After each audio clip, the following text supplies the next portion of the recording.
Welcome back, everyone. Mikey and Melissa here. It is a beautiful night here in western Pennsylvania. It's Saturday evening right now, and it's just beautiful out. And we did have some rain finally.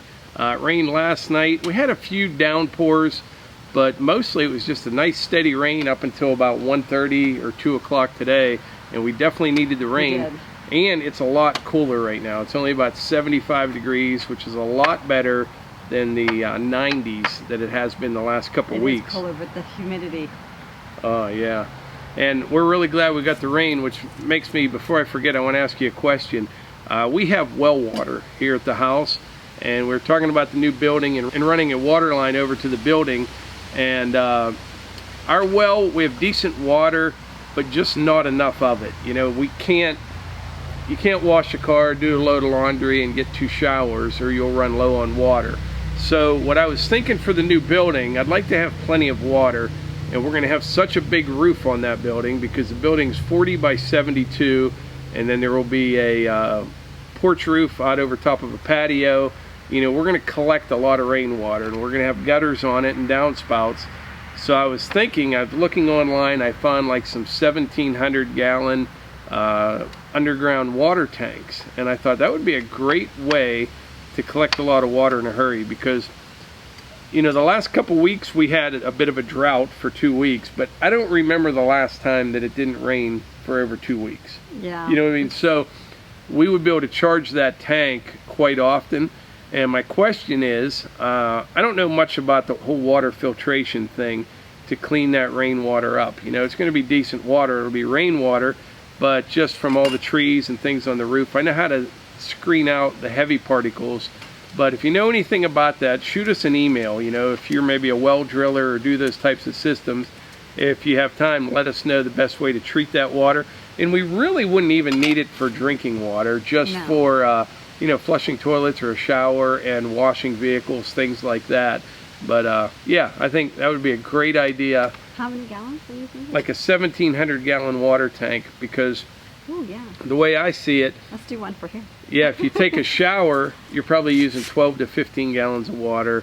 1,700 gallons is a lot of water for that type of use. Okay. You know, not for like irrigation, obviously. No. But for occasional use, I think that'd be plenty of water. And so that's something I had a question on. The other thing I want to mention is, I think we decided on colors for the building. This is called clay. This is what the walls will be. This is a antique bronze. This will be what the wainscoting is at the bottom. You know, the bottom 3 feet will be a different color than the walls. And the trim. Yeah, and the trim. And the roof will be this bronze as well. So we wanted to go with something like earth tones. And then this would be what the garage doors and stuff are, this color here. So I think that'll look nice. One more thing, what I'm going to do tonight, by the way, is cut a few more trees over there. But there were a few comments, people were wondering why I would put such a building that close to the house and kind of in the front yard. And it is probably not conventional, I guess you could say, but neither is our house or the way that we live. And there's a lot of reasons why we want it right where we're putting it. And I think it's going to be perfect for our needs. Now, you know, over the years, people do things that they just think they're supposed to do. Like, if you go out the road a little bit, there's a bunch of really nice houses and really nice housing plans. And for years, people put in these formal dining rooms and formal living rooms, and nobody uses them. You know, we don't live that kind of lifestyle. And putting a building where we're going to put it, several reasons that we're going to do it is, number one, we're about, what, 200 feet off the road. We don't live on a busy highway, but certain times of day there's a lot of traffic. And that building is going to block all that out. It's going to be like having a sound wall on that side of the property for this whole nice backyard area. That'll work really well for those needs. It would be great to build that building like out in the woods somewhere, but we wouldn't use it as much. You know, we're going to have like a home gym in there, a game room. I'm going to have an office in there for editing videos, things like that. And I'm thinking, you know, you get home from work, it's the middle of January, it's dark when you get home. If you have that building out in the woods somewhere, I'm not going to be plowing a road to get out there. We just wouldn't use it as much, would we? No, I agree. And just the idea, everything they listed that we're going to use it for, we kind of want it right at our Yeah, we want it close to the house. And for Hunter, I mean, you know, Hunter, it's nice for Hunter to get a break from us and us from him. It is. He likes to be, likes things quiet, but he can go over there and, watch his Disney movies, and while I'm screwing around in the garage or projects something. that we have lined up, we can do them in the garage with him. I think it's a perfect spot for it. I do too. For our needs, and it'll look nice. It'll be a nice looking building. Someone said, what's it going to look like from the road? I mean, it's going to look nice in my opinion, and I don't care really. You know what I mean? I care about it. The backside of the building would be facing the road. Yeah. If So that's the question, but that's okay. yeah, I think it's a perfect spot for us. And the other thing too, it's pretty level up here. I just have minimal dirt work. If you're to build something this size out in the woods, it's probably 150 yards, 200 yards from here out in the woods before you could get a place even where you could move all the dirt to put something like that. Because it's not just a building.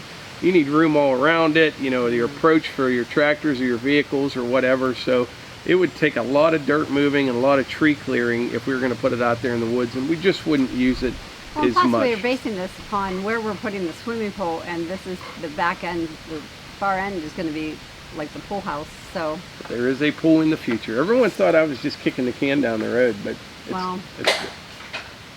acorns are already falling.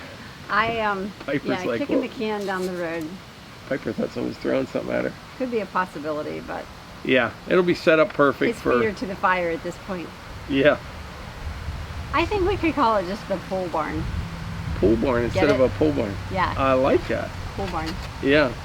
So anyway, yeah, those are the colors: clay, antique bronze, and that's what the garage doors will look like. Yeah, and let me quickly remind you, go check out Morgan's Off the Leash. That's my YouTube channel, and we just published a video of Meet the Morgan series. Melissa Morgan, that's me. I was up, and I say we because Mike helped ask the questions from each of our kids. Yeah. And then subscribers that got us questions, those are in there as well. And if you have a question, put it in the comments. But Mike also helped film and do the editing, so that's why I said we. I think I clicked send at the end of our... Her videos are very, at least not all her videos, but that one, that's really easy to edit because we're just sitting down talking like we are right now. Ones that take time are when I have 3 or 4 cameras set up and piecing it all together, which is what I'm going to do now, because I'm going to go drop another cherry tree over there and get it cleaned up, and it's leaning towards the fence. I'm looking at it right now, but I think I can get it not to hit the fence. And the fence is going to come out anyways, but we just don't want to take the fence down right now until we get closer to when the contractor is going to get here to start on the building because of the dogs and stuff. But yeah, so I'm going to leave the fence up as long as I can. But anyway, we've been rambling long enough. The whole day was wet and rainy, so I need to get something done this evening. I'm going to go cut a tree down. Okay. All right, here's the next tree to come down. This one right here beside the dump trailer. It's another cherry. That sun's in your eyes. But this one is definitely leaning right over there towards the fence. But I think I can get it to go this direction right here. Now, even if it does hit the fence, it wouldn't be the end of the world because just the top's going to hit it and the fence is coming out anyway. But I don't really want to hit it. It's pretty breezy, which is a little concerning. I don't want it to blow back on top of the dump trailer, but I think I'll be all right.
There's a look at the stump there. I'm going to take some limbs off this up about 20 or 30 feet, and then I'll bring the MX 5400 over. I'm going to put the grapple on it, and I'll pick that whole tree up, kind of move it closer to where I'm going to chip it, and then take the rest of the limbs off.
So the other day I was using that chipper here, blowing chips into the dump trailer, and I had the back doors opened up, and it worked out okay, but a little bit was spilling out of the back. I thought no big deal. And then I was reading through the comments in a video, and I had one of those moments where I'm like, why didn't I think of that? A couple guys said raise the dump bed up some, so that's what I'm going to do.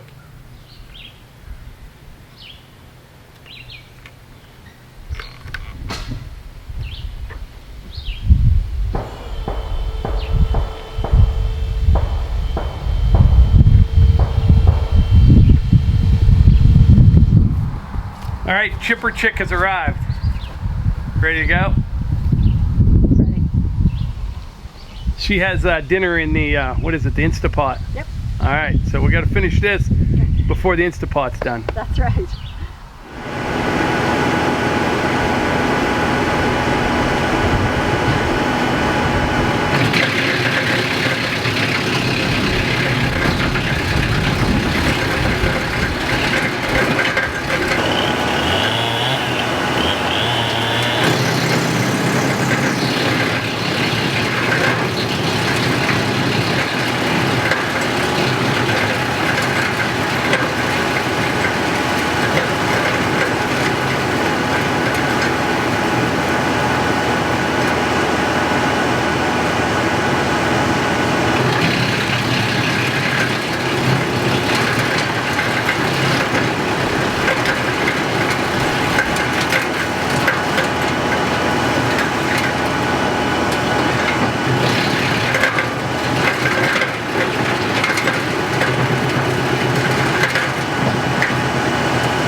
lifting the bed on the dump trailer up a little bit, that definitely helps. I still have a pile of leaves there at the back. Next time I will get the chipper closer to the trailer, the chute. The reason I didn't do that here was it would have turned it, and that stump would have been in the way when you're feeding the chipper, but it's no big deal. But yeah, just kind of learn as you go. Next time I'll have it set up just a little bit better, but we got that tree cleaned up in no time. So the next one I drop will probably be this little cherry right there.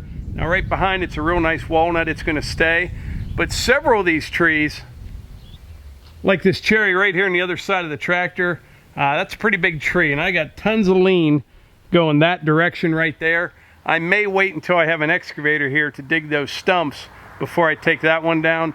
I did a lot of clearing over at Neighbor Cliffs with a mini hoe, and I pop all the roots loose with the hoe first, and I can push it wherever I want. So that may be one of the ones that I have to wait on. All right, so Melissa's just kind of chewing me out there for how I cut some of those limbs. You know what, the cherry limbs and branches just were real gnarly, and coming off of an arm of a branch, there was a bunch of little branches, and you know, he was cutting them off from the trunk. So then you have this arm, which is almost like a club foot type of thing, and it had little branches. So you get up here to feed it in. The opening's about this big, and the way it was growing, some of those branches were hitting this and shutting it off, or it was like fitting it into a puzzle. I needed to turn it to feed it in and stand over here, and you can't do that. You have to stand over here. I get it, Melissa. You're unhappy with the way I cut it. Yeah, I think, you know, you just need a little more practice. But that red safety bar, what she's talking about, when you have those ones that Y way out, it'll hit that bar, and it doesn't shut the chipper off, but it stops the hydraulic feed. Right. It's a safety thing, and that is a safety thing that I think is a great idea. It is a great idea. If you got tangled up in a limb or something, all you do is lean on that, and it'll quit feeding it. Yeah. But yeah, these cherries, they just grow kind of funky. They're kind of all over the place, but still didn't take long to clean that tree up. But it turned out to be a beautiful evening. It rained till 1:30, 2 o'clock today. Even the humidity has dropped. So. Yeah, it's nice. Well, we got about 8 or 9 more trees to go. I mentioned before you came back out, some of these, like that big one there, I may, when I have an excavator to pull the stumps, I may have to do like I did over at Cliffs, dig all around that and push those ones over, because, man, they're headed completely the wrong direction. I mean, is that right? Okay. Yeah. Unless I could get Buck and Billy Ray down here to climb it and limb it or something. Yeah, Buckin, can you get in the States? Yeah, I don't know if they're letting him in yet. I don't know. Well, you want to wrap this video up? Yeah, thanks so much for watching. Click the thumbs up for a like, subscribe, make sure you're subscribed, and a comment down below. We'd love to hear from you. We'll see you on the next one.